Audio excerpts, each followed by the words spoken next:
Hello, buddy. Senior engineer, MBA, and investor. And in today's cold weekend, Saturday rather, here in Toronto, and I know it's been extremely cold across a bunch of regions around Canada, such as Montreal, Toronto, and so on. So wherever you are listening to this video, hopefully it's a little bit hotter in terms of climate, because yesterday was crazy cold here in Toronto, and I can only imagine in Montreal where it was like minus 35, I think, Celsius, which is crazy. Toronto was like minus 21, so I don't know, it's crazy. But nonetheless, here I wanted to make a video here on this tweet from Nobel Prize. Of course, Nobel Prize is a big institution. This is the institution that actually rewards scientists every year for a bunch of discoveries in the technology and science field. And of course, in 2020, Emmanuel Charpentier and Jennifer Doudna, they both won in 2020 the chemistry prize for their research on CRISPR-Cas9. And of course, here, this tweet here is talking about how today is World Cancer Day. Gene editor CRISPR-Cas9 rather is contributing to the innovative cancer therapies and may make the dream of curing inherited diseases come true. And ironically, last week was the 10th year anniversary of CRISPR, I believe. So I want to talk high level in this video for a couple of reasons, because I feel like sometimes we forget the bigger picture, right? And I think we get so focused on the granular details of CRISPR. We get so focused on what is happening in the space, like programs. We look at companies like Beam Therapeutics not getting any clinical data so far, but although we're expecting data for a clinical phase 1, phase 2 for their Beam 101 at the end of this year at least. We have the Verve 101 FDA hold and so on. But then we forget about, what really this is all about. And I've always said this. I think, if you watch all of our videos, I've at least made one mention, or at least, every 2 or 3 videos, I often talk about the patient, the people.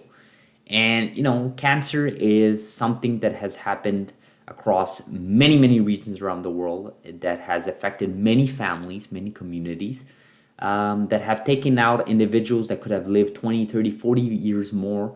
Unfortunately, we've taken them out from this world because of cancer, right? Now, up until today, we've never had a technology able to combat that. Regardless of how much money that was poured into it, the promises that we saw in articles, the clickbaits, we have, for the first time ever, a treatment potentially that could have something as a durable effect. And that's what Caribou is trying to test out with their CAR T cells with CB-010. That's what CRISPR Therapeutics is trying to do with CTX110, 120, and 130. That's what other companies are trying to tackle here. The CAR T cells, specifically with CRISPR, has a tool, right? Genome editing has changed the world forever, right? 10 years ago when it was introduced, it changed the world forever. It's like something that you cannot go back in time because of it. It's something similar to Bitcoin, right? In 2009, Bitcoin paper came out. Just can't go back after that paper when it comes to digital currencies, specifically, something like Bitcoin. And it's the same concept here with CRISPR.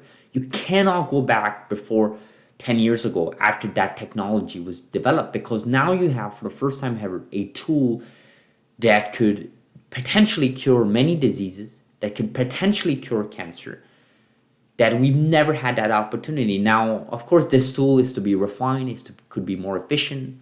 We saw CRISPR-Cas12, we saw CRISPR-Cas5, we saw base editing, prime editors, all sorts of new generations of CRISPR coming out since then. But that does not change the fact that for the first time ever, we have a tool that can combat cancer. And I think here in this channel, if there's one thing I want to sort of run away with, and I often talk about, is this is revolutionary. Regardless of which company you're invested in, if you're just a fan of technology, if you're just a fan of science, if you're just a fan of biotech or just human technology, this has to be something you're intrigued. And I think I have a lot of followers in this channel, subscribers rather, are not even invested in these companies. They're just watching these videos because they're just fascinated by the idea of what a tool like this could end up becoming. Because in 20 years, these videos are still going to be around. And people are going to watch those videos, the same way people watching like in 2007, 8, how people reacted to the iPhone and so on. This is going to be the reaction we have, right? So think about this. Think about what I've just said. It's food for thought, right? Food for thought. This is revolutionary, guys. And I really need you guys to not just comprehend that, but also potentially share that message, rather than following specific companies. And again, this channel is all about looking at companies, looking at investment opportunities, specifically in fields like genomics, biotech, or CRISPR rather. But that does not change the fact that we should step back, meanwhile, and look at a bigger picture. And I think here this tweet from Nobel Prize is doing exactly that. I think it's amazing. I think we've come a long way in the last few years. Just last 2 years, we've come a long way. And I'm just excited for the next 2 years. I think there's something there. I'm getting a lot more different people involved in this space. It's just amazing. And of course, with the bull market coming back slowly but surely, we'll be seeing a lot more opportunities. I want to end this video like this, guys. Thank you so much for watching. As always, subscribe if you're not. Like this video if you found value. And let me know in the comments below, what do you guys think about CRISPR tackling cancers for the first time ever? Let me know. Curious to see what you guys think. Have a beautiful Saturday. Hopefully a lot better weather. Thank you, guys.